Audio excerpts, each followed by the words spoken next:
प्रिय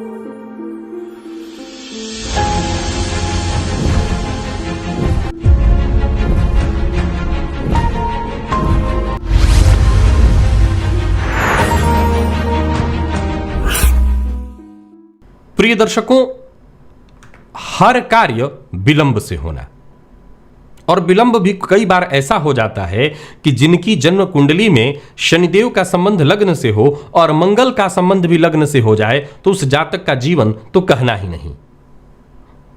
वो समझ नहीं पाता कि मैं करूं तो क्या करूं, क्योंकि धैर्य की कमी हो जाती है और शनिदेव कोई कार्य वक्त पर होने ही नहीं देते। तो एक प्रकार की ग्रह स्थिति जन्म कुंडली में ज्योतिष शास्त्र कहता है कि केंद्र के किसी भी घर में अगर चंद्रमा, और कैसे चंद्रमा, तो निर्मल चंद्रमा, बलवान निर्मल चंद्रमा, और निर्मल चंद्रमा का यहां अर्थ दो बातों से लेकर के समझिएगा। ये कृष्ण पक्ष के चंद्रमा नहीं हो सकते हैं, शुक्ल पक्ष में भी अष्टमी से लेकर, या कुछ ऋषियों के मत में षष्ठी से ही, लेकिन मूलतः अष्टमी तिथि से लेकर और कृष्ण पक्ष की अष्टमी तक के चंद्रमा को निर्मल चंद्रमा कहा गया है, पापग्रह नहीं कहा गया। चंद्रमा पापग्रह और शुभग्रह दोनों बनते हैं, तो कृष्ण पक्ष वाले चंद्रमा पापग्रह होते हैं। और जैसा मैंने कि बताया कि शुक्ल पक्ष की अष्टमी तिथि से लेकर के कृष्ण पक्ष की अष्टमी तक का जो चंद्रमा होता है वो इस दौरान का चंद्रमा शुभग्रह होता है।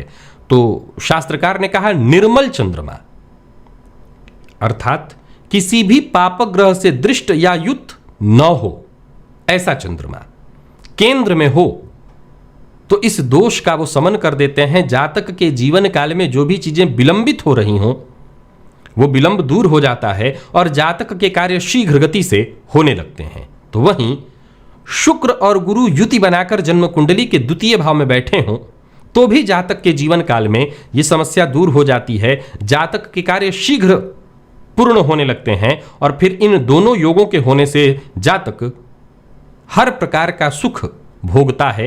ये एक प्रकार का राजयोग है, लेकिन इस राजयोग के होने से जातक के जीवन काल में जातक को जो भी चीज चाहिए वो सब कुछ वक्त पर होने लगता है, अर्थात शनिजन्य पीड़ा से मुक्ति दिलाने वाला है। अब पीड़ा कहिए, शनिदेव विलंब से ही देते हैं, सब कुछ देते हैं। वो सूत्र तो आप याद रखे ही हैं, होगा वही जो आप चाहते हैं, बस तब नहीं जब आप चाहते हैं। तो यहां पर कहीं ना कहीं आप जब चाहते हैं तब होने लगेगा, ऐसा इस ग्रह स्थिति से होता है। तो निर्मल चंद्रमा हो, किसी भी प्रकार के पापग्रह से युक्त या दृष्ट न हो, और शुक्ल पक्ष अष्टमी से अष्टमी तक के चंद्रमा, विशेष करके त्रयोदशी चतुर्दशी पूर्णिमा के आसपास का जो बलि चंद्रमा होता हो तो कहना ही नहीं, यह अत्यंत श्रेष्ठ योग जागृत हो जाएगा और जातक के जीवन में हर कार्य बेहद सहज और सरल ढंग से समय पर होगा।